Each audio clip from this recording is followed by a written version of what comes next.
first time Luke Harlan saw the girl stealing scraps behind the mercantile, he expected her to run, but she did not. She stood there with a crust of bread in one hand. Thin, dusty, and proud in a way hunger rarely allows. Her boots were cracked, her dress was faded, yet her eyes were steady. And when Luke asked her name, she said Ada. Late winter still gripped the Wyoming hills, and Luke, who had not made a kind decision in a long while, heard himself say there was work at his ranch if she could cook. Ada studied him once and answered, "I can cook, clean, stitch, and work longer than most men expect." Luke nodded toward the wagon, and in that small moment, he changed the course of his house without knowing it. Luke's ranch sat 12 miles outside Briar's End, a weather-beaten house under cottonwoods, with a porch gone too long without laughter. Since his wife Clara died 2 winters before, the place had turned dim around the edges. Dishes stayed stacked, floors carried dust, and the kitchen, once the warmest room in the house, had become a place of burnt coffee and hurried meals. Luke managed cattle well enough, but grief had made a poor housekeeper of him, and his children carried the loss in different ways. Ben 11 had grown watchful and sharp, and Elsie 7 moved through rooms as if sound might break something. When Ada stepped inside that afternoon, she took in the crooked curtain, muddy boots by the stove, and sink full of chipped crockery without comment. But Luke saw the full state of his life through her silence and felt shame. Elsie peered from the hall. Ben folded his arms like a guard, and Ada asked only where the flour was kept and if the children preferred biscuits or cornbread. Some houses do not fall in one storm. They fade one neglected day at a time. Mrs. Weller from the neighboring spread was on the porch mending when Luke brought Ada in. And because some women keep hens while others keep scandal alive, she looked Ada up and down and asked where he had found her. Luke ignored the question, but Ada did not shrink. She stood in her worn brown skirt and belted coat, hands roughened by hard work, and met the widow's stare as if she had weathered worse than local judgment. Mrs. Weller declared that girls who arrived with nothing usually brought trouble. Ada replied that trouble generally traveled faster than she did, and even Ben nearly smiled. By sundown, the stove burned hot. Onions sizzled with bacon, bread warmed in the oven, and a smell moved through the house so rich and homelike that the hands paused at the door. Luke sat down to beans, biscuits, and broth that tasted simple and certain. Ada barely spoke while they ate, yet before the moon rose, the table was scrubbed and pans were hung that evening. The dead house drew its first full breath in years. Spring comes mean in that country, with thawed mud and the promise of more snow. Calves had to be watched, fences raised, and Luke spent long days in the saddle while Ada stitched order into the house, one quiet task at a time. She scrubbed porch boards, aired Clara's quilts, patched shirts, and somehow made food stretch without making the table feel poor. But it was not just work she brought. It was steadiness. She taught Elsie to knead dough, showed Ben how to sharpen a knife, and in the evenings she read softly from an old Bible, because Elsie liked the sound of her voice. Some nights she told road stories and spoke of a mother who used to sing before fever took her. Never the whole of her past, only enough to explain the guarded way she moved through kindness. Luke did not press, still little by little. Silence stopped being the heaviest thing in the Harlan house. And when laughter finally returned, it came shy at first, then easier. The first true test came with a storm that rolled down from the high country black as soot. Luke and 3 hands were still south with a scattered bunch when sleet hit the windows and the barn lantern failed. Ow. One milk cow broke the gate. Ben grabbed a rope to run after his father. Elsie burst into tears, and the youngest hand turned pale. Ada did not panic.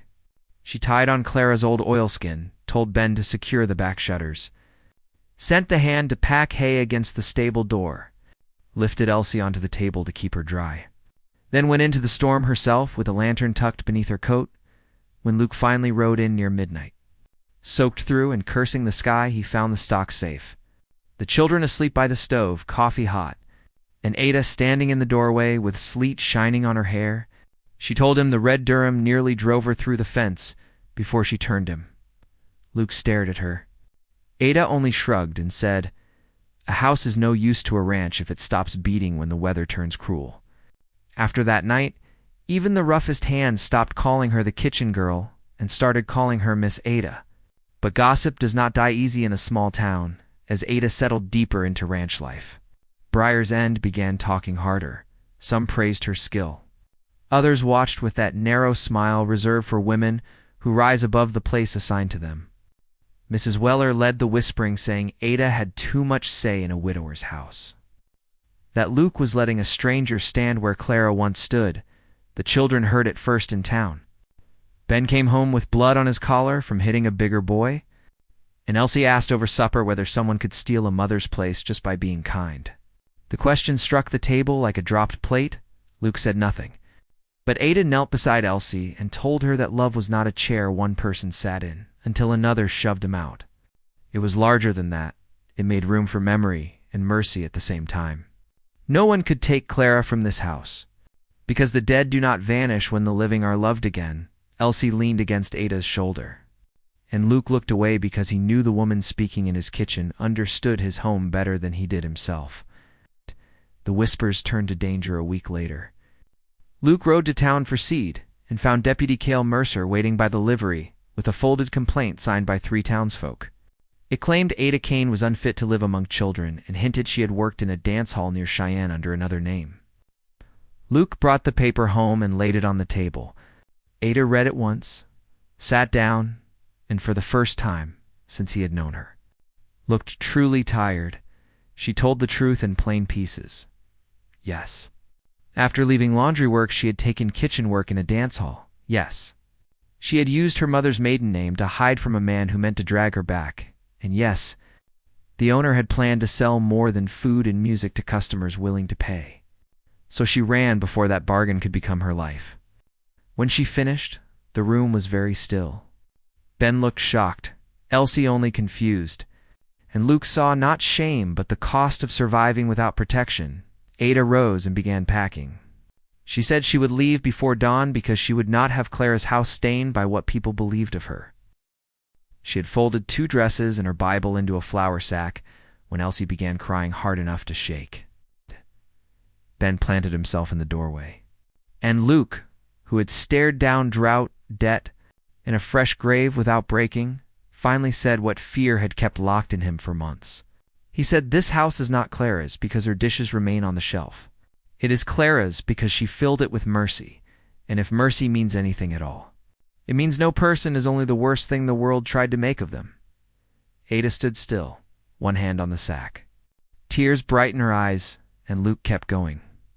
"You came here for kitchen work, but that is not what you became. You turned this place back into a home. You taught my son steadiness, my daughter joy, and me that grief does not honor the dead by starving the living. If anyone has words against you, they can bring them to me at the door you earned." Ben muttered that they would answer to him second, which nearly made Ada laugh through her tears. Elsie threw both arms around her waist and declared that Ada smelled like bread in springtime and both belonged here. And in that small room beside the pantry, Ada finally let herself believe she had not simply been hired, she had been kept. Luke took her to town the next morning, seated beside him in the wagon. Not hidden, but upright, in full view of everyone. He carried the complaint into the clerk's office and asked for it withdrawn before the crowd that had hoped for spectacle. Mrs. Weller swept in ready with suspicion, dressed as virtue. But Luke spoke before she could gather force. He said the woman beside him worked under his roof, under his respect, and under his protection. And any soul confusing hardship with sin had better examine their own life before judging hers. Then old Mr. Pritchard hobbled in on his cane and announced that if Miss Ada was unfit, he would gladly trust his life to the most unfit woman in the territory a second time. Laughter broke out. Then Nate the ranch hand spoke. Then the schoolteacher said Elsie Harlan now came to lessons brighter than before. Then the blacksmith's wife said Ben had quit picking fights because someone at home was teaching him peace. Public cruelty depends on private silence, and once silence broke, Mrs. Weller found herself standing alone with her bitterness exposed to daylight. The clerk tore up the complaint. The deputy tipped his hat to Ada. And by noon, the The same town that had tried to bury her with rumor began speaking her name with respect. Spring ripened. Meadow grass climbed green across the low fields. Calves fattened. Windows stayed open to birdsong. And the Harlan house no longer looked like a place that had survived sorrow. It looked like a place living fully in spite of it. Seedling boxes lined the porch. Fresh bread cooled on the sill. Ben laughed with the hands. Elsie sang while drying spoons.